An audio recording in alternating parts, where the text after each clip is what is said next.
চৈতালি চক্রবর্তী নামে এক মহিলা এমন একটি দেশদ্রোহীমূলক কথা বলেছেন যে যদি বেশি বাড়াবাড়ি করেন তাহলে আমরা আন্তর্জাতিক সম্প্রদায়ের সহযোগিতা নিয়ে বাংলাদেশের ভিতরে আলাদা আরেকটি প্রদেশ গঠন করব শুধু সনাতনীদের জন্য। তার এই বক্তব্যের পরে মূলত সারা দেশ বিক্ষোভে ফেটে পড়েছে এবং একে খুঁজে বের করার চেষ্টা চলছে। তিনি যখন বলেছেন যে বাংলাদেশের ভিতরে আরেকটা রাষ্ট্র তৈরি করে তিনি আলাদা একটা রাষ্ট্র তৈরি করতে চান, এটি সরাসরি রাষ্ট্রদ্রোহিতার শামিল। আর রাষ্ট্রদ্রোহিতার যারা করে তাদের সর্বোচ্চ শাস্তি আপনারা একটু জেনে নেবেন। মহিলা হায় হায়, উনি কিভাবে এই কথাগুলো বললেন আমি জানি না। উনাকে আমি আগেও দেখছি, উনি আওয়ামী লীগ করে। উনি বলতেছে দেশ আলাদা করে পালাবে, আলাদা একটা রাজ্য বানায় ফেলবে সনাতনী ধর্মের ভাই বোনদের জন্য। বাংলাদেশি হিন্দু ভাই বোনদেরকে আহ্বান জানাবো, তারা যেন এই কুচক্রান্তকারী, এই বজ্জাত ডাইনি এই চৈতালিকে ধরে নিয়ে এসে এই শাহবাগের মধ্যে উল্টা করে ঝুলিয়ে রাখে। এবং চৈতালি রায় বাংলাদেশকে নিয়ে যে ধৃষ্টতাপূর্ণ বক্তব্য দিয়েছে, এই বক্তব্যের মধ্যে দিয়ে একটা বিষয় আমরা পরিষ্কার যে তারা বাংলাদেশে হিন্দু মুসলমান এরকম একটা সাম্প্রদায়িক দাঙ্গা লাগানোর একটা ন্যারেটিভ দাঁড় করানোর চেষ্টা করছে। আমার এই দেশের স্বাধীনতা সার্বভৌমত্ব নিয়ে কেউ যদি বিন্দু পরিমাণ ধৃষ্টতা দেখানোর চেষ্টা করে, আমরা ইনশাআল্লাহ সম্মিলিতভাবে তাদের এই ধৃষ্টতা প্রতিহত করব। ভারত থেকে নবনিযুক্ত হাই কমিশনার এসে অখণ্ড ভারতের গল্প শোনাতে চায় আমাদের। কথাবার্তা পরিষ্কার, আমার চট্টগ্রাম, আমার রংপুরের দিকে চোখ দিলে ওই হিন্দুস্তানের সেভেন সিস্টার চূর্ণ বিচূর্ণ হয়ে যাবে ইনশাআল্লাহ। আর এই যে চীনে যাচ্ছে এখন, এবার চীনে যাওয়াটা কিন্তু অন্যরকম। যার জন্য এত জ্বালা, আমাদের বিমান বাহিনীকে ভাই আরো উন্নত করার জন্য একটা চুক্তি হবে। এই নীলফামারী এয়ারপোর্টটা এই চীনকে দিয়ে দিতে পারে, কত ভালো কাজ। এটা করলেই তো জ্বালাটা বাড়বে। এখানেই শেষ না, আরো আছে তিস্তা প্রকল্প। আসসালামু আলাইকুম। আপনারা জানেন যে সম্প্রতি হিন্দু সম্প্রদায়ের কিছু উগ্র নেতাকর্মীরা দেশ বিরোধী কথাবার্তা বলতে শুরু করেছে। তাদের মধ্যে থেকেই একজন চৈতালি, তিনি দেশের বিরুদ্ধে এমন এক মন্তব্য করে বসেছে যে কারণে দেশের জনগণ তার বিরুদ্ধে স্লোগান এবং মাঠে নামতে শুরু করেছে। ভিডিওর শুরুতেই আপনারা এ সংক্রান্তই বেশ কিছু ভিডিওর অংশ বিশেষ ইতিমধ্যেই দেখেছেন এবং তার সাথে ভারত বাংলাদেশ রাজনৈতিক প্রেক্ষাপটে নতুন করে উত্তেজনাকে কেন্দ্র করে বাংলাদেশের বর্তমানী প্রধানমন্ত্রী এমন একটি সিদ্ধান্ত নিয়েছে যে সিদ্ধান্তের কারণে ভারতীয় নেতাকর্মীদের রাতের ঘুম হারাম হয়ে গিয়েছে। ভিডিওর শুরুতেই আপনারা এ সংক্রান্ত বেশ কিছু ভিডিওর অংশ বিশেষ ইতিমধ্যেই দেখেছেন। মূলত আজকের এই ভিডিওটিতে সেই সকল ভিডিওর বিস্তারিত আলোচনা দেখতে পারবেন। ভিডিওর শুরুতে যে সকল ভিডিও দেখেছেন তা থেকে হয়তো ইতিমধ্যেই আন্দাজ করতে পেরেছেন আজকের এই ভিডিওটি কতটুকু গুরুত্বপূর্ণ হতে চলেছে। অতএব চলুন কথা না বাড়িয়ে একটি লাইক দিয়ে সম্পূর্ণ ভিডিওটি দেখে আসি। সেটি হচ্ছে বর্তমান পরিস্থিতিতে আপনারা দেখেছেন গত কয়েকদিন ধরে গাইবান্ধার পলাশবাড়িতে বিশাল বড় একটি রাম মন্দির স্থাপনকে কেন্দ্র করে বাংলাদেশের হিন্দু সম্প্রদায় সারা দেশে যে আন্দোলন শুরু করেছে, তারই পরিপ্রেক্ষিতে গত শুক্রবারে তারা শাহবাগে মশাল মিছিল করেছে এবং এই মশাল মিছিলের এক পর্যায়ে যখন তারা বক্তব্য দিচ্ছিলেন, সেইখানে চৈতালি চক্রবর্তী নামে এক মহিলা, তিনি আইনজীবী এবং তিনি বিশিষ্ট আওয়ামী লীগার, তিনি একটি বিস্ফোরক মন্তব্য করে বসেছেন। তিনি অত্যন্ত হম্বিতম্বি করেছেন, ধমকি ধামকি দিয়েছেন এবং শেষে এমন একটি দেশদ্রোহীমূলক কথা বলেছেন যে যদি বেশি বাড়াবাড়ি করেন তাহলে আমরা আন্তর্জাতিক সম্প্রদায়ের সহযোগিতা নিয়ে বাংলাদেশের ভিতরে আলাদা আরেকটি প্রদেশ গঠন করব শুধু সনাতনীদের জন্য। তার এই বক্তব্যের পরে মূলত সারা দেশ বিক্ষোভে ফেটে পড়েছে, সমালোচনার ঝড় উঠেছে এবং একে খুঁজে বের করার চেষ্টা চলছে। খোঁজ নিতে গিয়ে দেখা গেছে এই মহিলা 5 আগস্টের পরবর্তী সময়ে যখন চিন্ময় কৃষ্ণ ভারতের ইন্ধনে ইউনূস সরকারকে টালমাটাল অবস্থায় ফেলে দেবার চক্রান্ত করছিল, সেই সময়ও এই মহিলা সামনে এসেছিল এবং ওই সময়ও সে এই ধরনের বিস্ফোরক মন্তব্য করেছিল। তখন কুমিল্লার ফরহাদ একাই এই মহিলাকে রুখে দিয়েছিল। তার যুক্তির কাছে এই মহিলা টিকতে না পেরে পরে ওখান থেকে পালিয়ে গিয়েছিল। তারপরে এই মহিলা বিভিন্ন সময় জুলাই, যেখানে দেখবে জুলাই সেখানেই দেবে ধুলাই, শেখ হাসিনা আসবে, বাংলাদেশ হাসবে, আমরা সবাই বঙ্গবন্ধুর সৈনিক ইত্যাদি বয়ানে তিনি বিভিন্ন সময় বিভিন্ন বক্তব্য দিয়েছেন। সেই মহিলাই এই চৈতালি চক্রবর্তী, তিনি আবার বললেন বেশি বাড়াবাড়ি করবেন না তাহলে আলাদা করে ফেলবো। এবং তিনি আরেকটি ইন্টারেস্টিং কথা বলেছেন যে এই বাংলাদেশ তাদের আদি দেশ, এখানে আমরা যারা মুসলমান আছি তাদের কোনো ভূমি নাই, তারাই সমস্ত ভূমির মালিক, তাদের কাছ থেকে জমি কিনে কিনে এখানে মুসলমানরা বসবাস করছে। তার মানে এই দেশ তাদের, সনাতনীদের। মুসলমানরা এই দেশে আকাশ ফেটে হঠাৎ করে নাজিল হয়েছে, তাদের কোনো মা বাবা কিছুই নাই, তারা এখানে নাজিল হয়েছিল এবং তাদের বাড়িতে আশ্রিত, এই ধরনের একটি কথা। তো চৈতালি, আপনি এত সম্পত্তির মালিক কোথা থেকে হলেন? দখল করেছিলেন। ওই যে সূর্যাস্ত আইন মনে আছে না? এগুলো তো আমরা ভুলে যাই নাই। আপনি ভুলে গেলেও, আপনি আপনার ইতিহাস ভুলে গেলেও আমরা তো ভুলে যাই নাই। সূর্যাস্ত আইনের মাধ্যমে পুরা এই বাংলাদেশ এবং ভারতীয় উপমহাদেশের সমস্ত সম্পত্তি আপনারা দখল করেছিলেন। কিন্তু মুসলমানরা এদেশে অত্যন্ত সজ্জন, অত্যন্ত সাদাসিধে, যার কারণে আপনাদের প্রতি দয়া পরবশ হয়ে তারা কোনো গোলযোগের ভিতরে না যে হয়তো তারা কেউ কেউ আপনাদের কাছ থেকে জমি কিনেছে। তো এই চৈতালির এই বক্তব্যের পরে যখন প্রচন্ড সমালোচনা শুরু হয়েছে যে হিন্দু মহাজোটের উদ্যোগে এই আয়োজন করা হয়েছিল, তারা বলছে, একটা বিবৃতি দিয়ে জানিয়েছে যে না, এটা আমাদের বক্তব্য নয়, সে মূল মঞ্চের বাইরে গিয়ে কি বক্তব্য দিয়েছে ওটা তার একান্ত বক্তব্য। কেন আপনি এখন আপনাকে এইটা জানাতে হলো কেন? যখন সে সামনে গিয়ে ব্যানার ধরেছিল তখন আপনি চিনতেন না তাকে? সে তো দীর্ঘ সময় এ ধরনের বিতর্কিত বক্তব্য দিয়ে আসছে এবং এদের ইন্ধনে আর ইসকন সন্ত্রাসী ওই চিন্ময়ের ইন্ধনে চট্টগ্রামে আলিপ হত্যাকাণ্ড ঘটেছে। অ্যাডভোকেট আলিপকে যে হত্যা করা হয়েছে এটা কি এদেশের মানুষ ভুলে গেছে? এদেশের মানুষ বাংলাদেশকে স্থিতিশীল রাখতে ওই সময় আপনাদের কিচ্ছু বলে নাই, আবার এত বড় একটা বক্তব্য দেওয়ার পরেও বাংলাদেশের মানুষ ধৈর্য ধরে আছে। অথচ তার বিপরীতে আপনারা ভারতে কি করছেন এগুলো দেখছি না আমরা। প্রতিনিয়ত সেখানে মুসলমানদের উপরে যেভাবে অত্যাচার করা হচ্ছে, যেভাবে নির্যাতন করা হচ্ছে, যেভাবে তাদের বাড়িঘর পুড়িয়ে দেওয়া হচ্ছে, শুভেন্দুর মতো সন্ত্রাসী সে এখানে ক্ষমতায় আসার সাথে সাথে মুসলমানদের বাড়িঘরে হামলা করা হয়েছে, তাদের বাড়িঘর আগুন দিয়ে পুড়িয়ে দেওয়া হয়েছে, প্রকাশ্যে ধর্ষণ করা হচ্ছে মুসলিম মা বোনদের, তাদের বাড়ি থেকে বের করে দেওয়া হচ্ছে, উচ্ছেদ করা হচ্ছে, পুশিন করা হচ্ছে, জোর করে ইতিপূর্বে 5,000 জনকে পুশিন করা হয়েছে, তাদের মসজিদগুলো বন্ধ করে দেওয়া হচ্ছে, মাইকে আজান দেওয়া নিষিদ্ধ করা হচ্ছে, তাদের ধর্মীয় উৎসব পালন করতে বাধা দেওয়া হচ্ছে। কুরবানি উৎসব পর্যন্ত এবার করতে পারে নাই, সেখানে যে গরু বিক্রি করতে না পেরে হিন্দুরা কোন ধরনের বিপদের সম্মুখীন হয়েছিল সেটা সবারই জানা। এগুলোকে আমরা ভুলে গেছি। এর প্রতিবাদে বাংলাদেশের মানুষ কি আপনাদের কোনোদিন এই ব্যাপারে জিজ্ঞাসা করেছে? এই যে এখানকার মানুষ আপনাদের সাথে এরকম সৌজন্যমূলক আচরণ করছে, এটাকে কি আপনি দুর্বলতা ভাবছেন? আপনার খুঁটি যে ওই পারে সেটা এদেশের সাধারণ হিন্দুরাও জানে, তাও এখন মুখ খুলতে শুরু করেছে যে আপনি তো এখানে একটা গোলযোগ বাঁধিয়ে দিয়ে আপনি আপনার আসল জায়গায় চলে যাবেন। এখানে থাকবে তো সাধারণ হিন্দুরা, আমরা যারা একত্রে মিলেমিশে দীর্ঘদিন ধরে এখানে বসবাস করছি। শুধু তাই নয়, ওই সময় 5 আগস্টের পরবর্তী সময় যখন কলকাতায় অজস্র ভুয়া রিপোর্ট প্রদান করা হচ্ছিল, সেখানে মুসলমানদের উপরে হামলা করা হচ্ছিল, তখন এদেশের বিশেষ করে জামাত ইসলামের লোকজন সবচেয়ে বেশি অগ্রগামী হয়ে আপনাদের বাড়িঘর পাহারা দিয়েছে এবং রীতিমতো বাংলাদেশিদের ভিতরে একটা প্রতিযোগিতা শুরু হয়ে গিয়েছিল যে কে কার থেকে বেশি হিন্দুদের এখানে নিরাপত্তা দিতে পারে। এইটাকে কি আপনারা এদেশের মানুষের দুর্বলতা ভাবেন?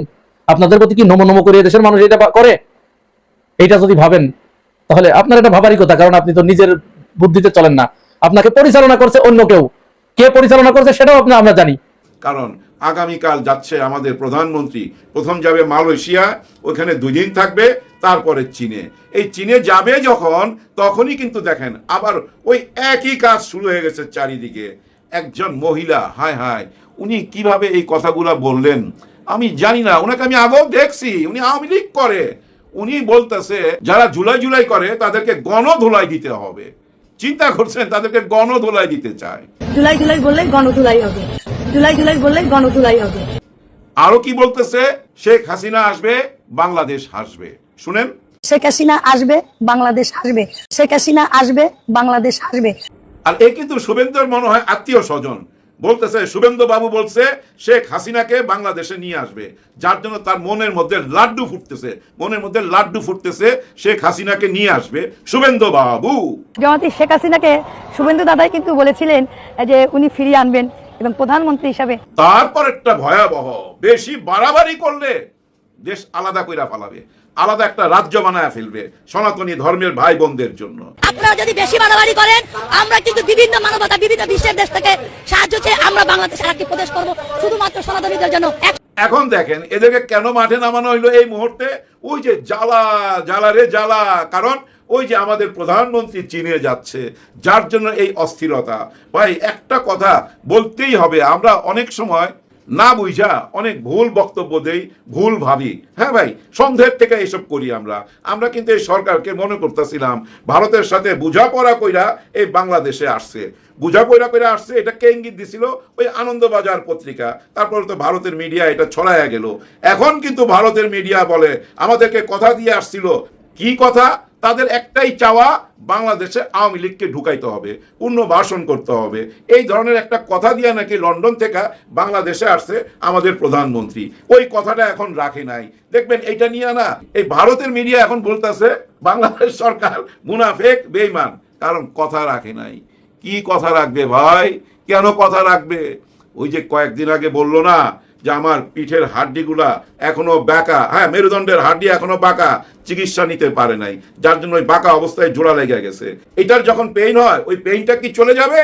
আমি প্রতিশোধ নিলে। এই কথাটার অর্থ দুই রকম ভাই, হ্যাঁ দুই রকম।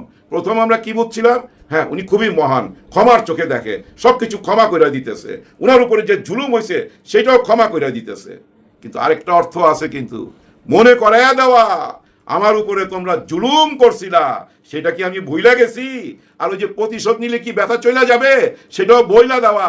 আমার ব্যথা হয়, এখনো ব্যথা হয়, ওই ব্যথার কথা মনে করাইয়া দেওয়া। হ্যাঁ মনে করাই দিছে ভাই ব্রাদার, কেন মনে করাই দিবে না? আপনি কি কারণে আমার উপরে এই জুলুমটা করছেন? আমার যদি কোনো অন্যায় থাকে আমার জেলে দিয়া দেন, আমাকে হেলমেট পরায়া উপর থেকে, একতলার উপর থেকে নিচে ফালাইয়া দিবেন, আমার হাত উল্টা কইরা ঝুলাইয়া রাখবেন সারা দিন রাত। কারণ কি? আমাকে তো মৃত্যুর মুখে ঠেলা দিছিলেন, মারার জন্যই তো এই জুলুমটা করছিলেন। কিন্তু এই জুলুম যখন হয় তখন কি ওইখান থেকে জানতো না? পার্শ্ববর্তী দেশ জানতো না? কেন জানবে না?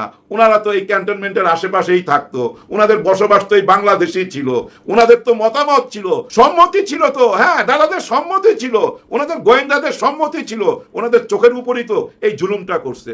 এটা কি ভুইলা যাওয়া যায়? আর সবচেয়ে বড় কথা, কোনো সন্তান তার মায়ের উপরে যে জুলুম হয়েছে সেটা ভুলতে পারে না, ক্ষমাও করতে পারে না। প্রতিশোধ তো নিতেই হবে। মাত্র 2.5 কোটি টাকার একটা মামলায় অন্ধকার কারাগারে আমার মাকে আপনারা দিন রাত 24 ঘন্টা ফেলে রাখছেন বিনা চিকিৎসায়, চিকিৎসা নিতে দেন নাই। শুধু কি এইটুকুই না, এই মহান সংসদে আপনারা দাঁড়ায়া আমার মার চরিত্র হনন করছেন। মনে আছে উকিল, ওই যে অপু উকিল কি কথাবার্তাগুলো বলছিল, শেখ হাসিনা কি কথাবার্তাগুলো বলতো ওই সংসদে দাঁড়ায়া, সেটা কি আমি ভুইলা যেতে পারি? আমার মার চরিত্র হনন করবেন, আমি সন্তান হয়ে সেটা ভুইলা যাবো? নিশ্চয়ই না।